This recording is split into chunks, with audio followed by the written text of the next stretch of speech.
ರಾಮ ಮಂದಿರದ ಒಳಗೆ ಹುಂಡಿ ಹಣ ಎಣಿಸುವಾಗ ದಿನನಿತ್ಯ ಲಕ್ಷ ಲಕ್ಷ ರೂಪಾಯಿ ವ್ಯತ್ಯಾಸ ಆಗ್ತಿತ್ತು. ಈ ಅನುಮಾನದಿಂದ ಅಧಿಕಾರಿಗಳು ಸೀಕ್ರೆಟ್ ಆಗಿ ಇಟ್ಟಿದ್ದ ಆ ಒಂದು ಹಿಡನ್ ಕ್ಯಾಮೆರಾ ಇಡೀ ದೇಶವನ್ನೇ ಬೆಚ್ಚಿ ಬೀಳಿಸುವ ಮಹಾ ಹಗರಣವನ್ನ ಬಯಲಿಗೆಳೆದಿದೆ. ರಾಮ ಮಂದಿರದ ಹುಂಡಿ ಹಣದ ಲೂಟಿ ಆರೋಪದ ಬೆನ್ನಲ್ಲೇ ದೇವಸ್ಥಾನದ ಟ್ರಸ್ಟ್ನ ಅತ್ಯಂತ ಪ್ರಮುಖ ಫೇಸ್ಗಳಾಗಿದ್ದ ಜನರಲ್ ಸೆಕ್ರೆಟರಿ ಚಂಪತ್ ರಾಯ್ ಮತ್ತು ಟ್ರಸ್ಟ್ ಸದಸ್ಯ ಅನಿಲ್ ಮಿಶ್ರಾ ತಮ್ಮ ಸ್ಥಾನಗಳಿಗೆ ದಿಢೀರ್ ರಾಜೀನಾಮೆ ನೀಡಿದ್ದಾರೆ. ಈ ಹಗರಣಕ್ಕೆ ಸಂಬಂಧಿಸಿದಂತೆ ಈಗಾಗಲೇ 8 ಜನರನ್ನ ಪೊಲೀಸರು ಅರೆಸ್ಟ್ ಮಾಡಿದ್ದಾರೆ. ಇನ್ನು ಅಸಲಿ ಶಾಕಿಂಗ್ ವಿಚಾರ ಏನಂದ್ರೆ, ಈ ಕಳ್ಳರು ದೇವಸ್ಥಾನದ ಒಳಗೆ ಹುಂಡಿ ಹಣವನ್ನು ಕದ್ದು ಬಾತ್ರೂಮ್ನಲ್ಲಿ ಅಡಗಿಸಿಡ್ತಾ ಇದ್ರು. ಇವತ್ತಿನ ಈ ಇಂಟ್ರೆಸ್ಟಿಂಗ್ ವಿಡಿಯೋದಲ್ಲಿ ರಾಮ ಮಂದಿರದಲ್ಲಿ ಇಷ್ಟೊಂದು ದೊಡ್ಡ ಹಗರಣ ನಡೆದಿದ್ದು ಹೇಗೆ, ಕಳ್ಳತನ ಮಾಡಲು ಇವರು ಬಳಸ್ತಾ ಇದ್ದ ಪ್ಲಾನ್ ಏನು, ಚಂಪತ್ ರಾಯ್ ಮತ್ತು ಅನಿಲ್ ಮಿಶ್ರಾ ಯಾರು, ಮತ್ತು ಈ ಮಹಾ ಹಗರಣವನ್ನ SIT ಹೇಗೆ ಬಯಲಿಗೆಳೆಯಿತು ಅನ್ನೋದನ್ನ ಸಂಪೂರ್ಣವಾಗಿ ಡೀಟೇಲ್ ಆಗಿ ನೋಡ್ತಾ ಹೋಗೋಣ. ಎಲ್ಲೂ ಸ್ಕಿಪ್ ಮಾಡದೆ ಈ ವಿಡಿಯೋ ನೋಡಿ. ರಾಮ ಮಂದಿರದಲ್ಲಿ ಕೋಟಿ ಕೋಟಿ ಕಾಣಿಕೆ ಲೂಟಿ, ಚಂಪತ್ ರಾಯ್ ಅನಿಲ್ ಮಿಶ್ರಾ ದಿಢೀರ್ ರಿಸೈನ್.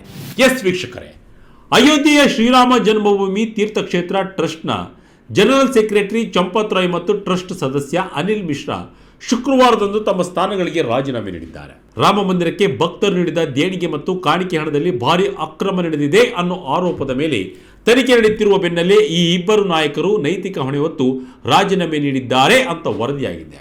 ಇದಕ್ಕೂ ಒಂದು ದಿನ ಮುಂಚೆ ಅಯೋಧ್ಯೆ ಪೊಲೀಸರು ಈ ಹಗರಣಕ್ಕೆ ಸಂಬಂಧಿಸಿದಂತೆ FIR ದಾಖಲಿಸಿ 8 ಜನರನ್ನ ಬಂಧಿಸಿದರು.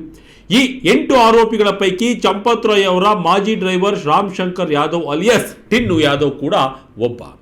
ತನಿಖೆ ತೀವ್ರಗೊಳ್ಳುತ್ತಿದ್ದಂತೆ ತಮ್ಮ ವಿರೋಧ ಪಕ್ಷಗಳು ಈ ವಿಚಾರವಾಗಿ ತೀವ್ರ ಆಕ್ರೋಶವನ್ನು ವ್ಯಕ್ತಪಡಿಸಿದ ಬೆನ್ನಲ್ಲೇ ಈ ರಾಜೀನಾಮೆಗಳು ಹೊರಬಿದ್ದಿವೆ.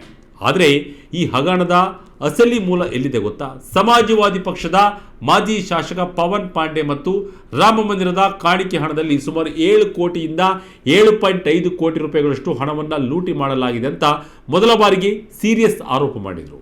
ಈ ಆರೋಪದ ಬೆನ್ನಲ್ಲೇ ಉತ್ತರ ಪ್ರದೇಶ ಸರ್ಕಾರ ಜೂನ್ 14ರಂದು 3 ಸದಸ್ಯರ ವಿಶೇಷ ತನಿಖಾ ತಂಡ ಅಂದರೆ SIT ರಚಿಸಿ ತನಿಖೆಗೆ ಆದೇಶ ನೀಡಿತ್ತು. SITಯ ಪ್ರಾಥಮಿಕ ವರದಿಯ ಆಧಾರದ ಮೇಲೆ ಈಗ FIR ದಾಖಲಿಸಿ ಕಳ್ಳರನ್ನ ಜೈಲಿಗಟ್ಟಲಾಗಿದೆ. CCTV ಕ್ಯಾಮೆರಾ ಮರೆಮಾಚಿ ಕಳ್ಳತನ, ಬಾತ್ರೂಮ್ನಲ್ಲಿ ಕೋಟಿ ಕೋಟಿ ಕ್ಯಾಶ್ ಹೈಡ್. ವೀಕ್ಷಕರೇ, ಈ ಕಳ್ಳರು ದೇವಸ್ಥಾನದ ಹುಂಡಿ ಹಣವನ್ನು ಕಳ್ಳತನ ಮಾಡಲು ಮಾಡಿಕೊಂಡಿದ್ದ ಪ್ಲಾನ್ ಕೇಳಿದರೆ ನೀವು ನಿಜಕ್ಕೂ ದಂಗಾಗ್ತೀರಾ. ದೇವಸ್ಥಾನದ ಟ್ರಸ್ಟ್ ಅಧಿಕಾರಿಗಳಿಗೆ ಮೊದಲ ಬಾರಿಗೆ ಅನುಮಾನ ಬಂದಿದ್ದು ಬ್ಯಾಂಕ್ ಅಕೌಂಟ್ಗಳ ಪರಿಶೀಲಿಸುವಾಗ. ಸಾಮಾನ್ಯವಾಗಿ ರಾಮ ಮಂದಿರದ ಒಂದು ಕಾಣಿಕೆ ಹುಂಡಿ ಖಾಲಿ ಮಾಡಿದಾಗ ಅದರಲ್ಲಿ 6ರಿಂದ 7 ಲಕ್ಷ ರೂಪಾಯಿ ಹಣ ಇರ್ತಾ ಇತ್ತು.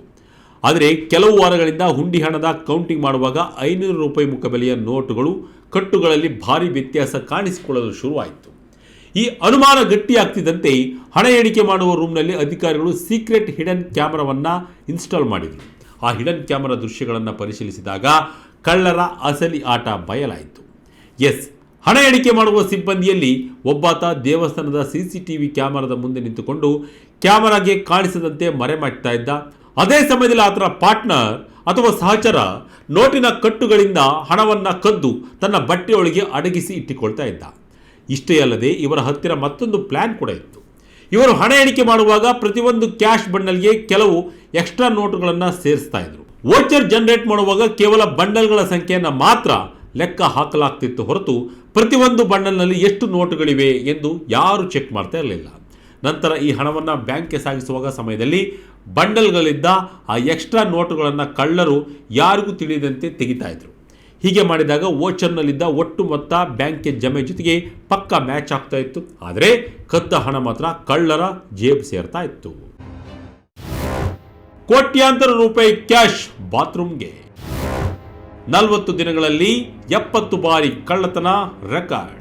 ವೀಕ್ಷಕರೇ, ಹೀಗೆ ಕದ್ದ ಕೋಟ್ಯಾಂತರ ರೂಪಾಯಿ ಕ್ಯಾಶ್ ಅನ್ನ ದೇವಸ್ಥಾನದ ಒಳಗಡೆ ಇದ್ದ ಬಾತ್ರೂಮ್ಗಳಲ್ಲಿ ಮೊದಲು ಅಡಗಿಸಿ ಇಡಲಾಗ್ತಿತ್ತು.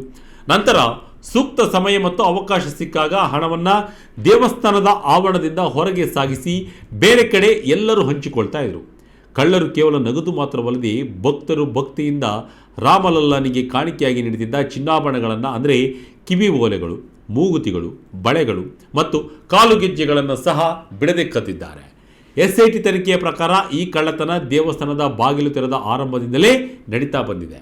ಕೇವಲ ಏಪ್ರಿಲ್ 27ರಿಂದ ಜೂನ್ 5ರ ಅವಧಿಯಲ್ಲಿ ಬರೋಬ್ಬರಿ 70 ಬಾರಿ ಇವರು ಕಳ್ಳತನ ಮಾಡಿರುವುದು ಸಿಸಿಟಿವಿ ದೃಶ್ಯಗಳಿಂದ ಪತ್ತೆಯಾಗಿದೆ.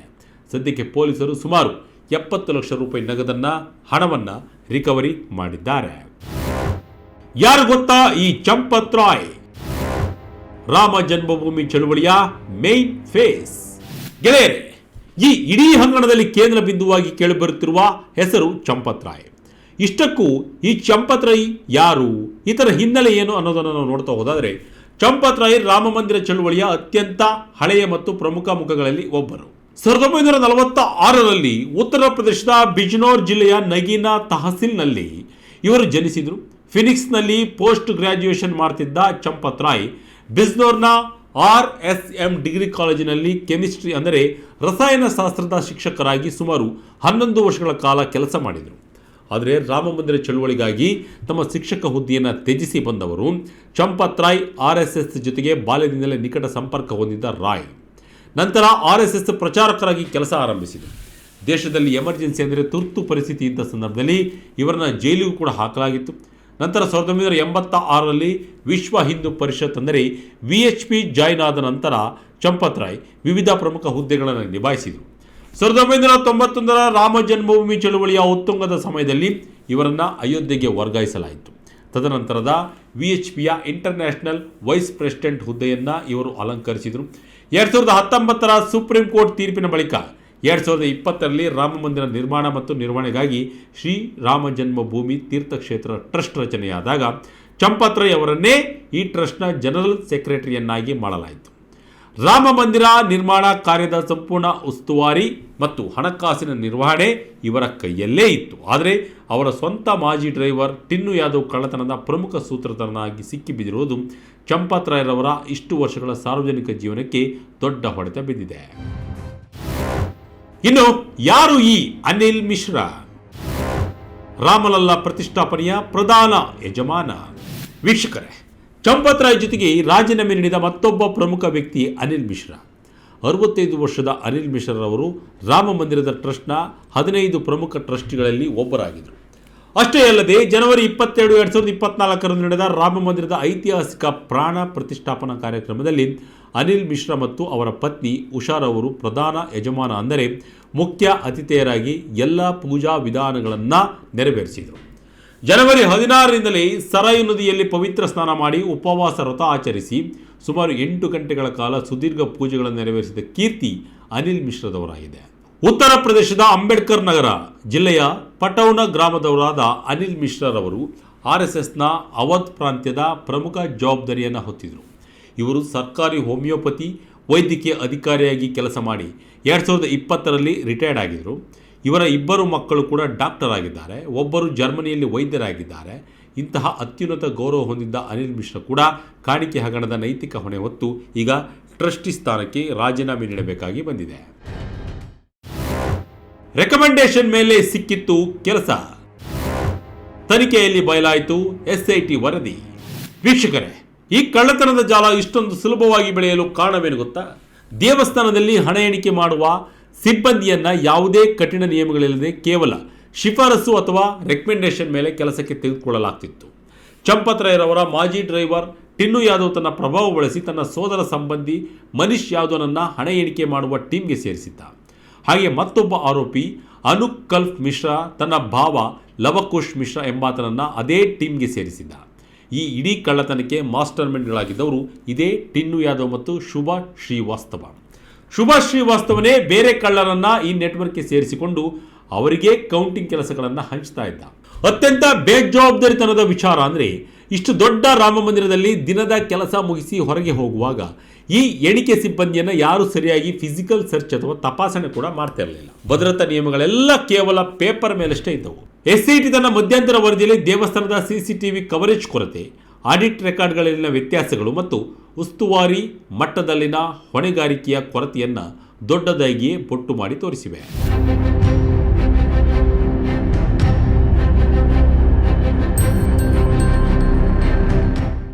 ಒಟ್ಟಿನಲ್ಲಿ ರಾಮ ಜನ್ಮಭೂಮಿ ತೀರ್ಥಕ್ಷೇತ್ರ ಟ್ರಸ್ಟ್ನ ಅತ್ಯಂತ ಹಿರಿಯ ಅಧಿಕಾರಿಗಳ ರಾಜೀನಾಮೆ ಇವತ್ತು ಭಕ್ತರ ಕಾಣಿಕೆ ಹಣದ ಲೂಟಿ ಪ್ರಕರಣ ಈ ದೇಶದ ತೀವ್ರ ಸಂಚಲನ ಮೂಡಿಸಿದೆ.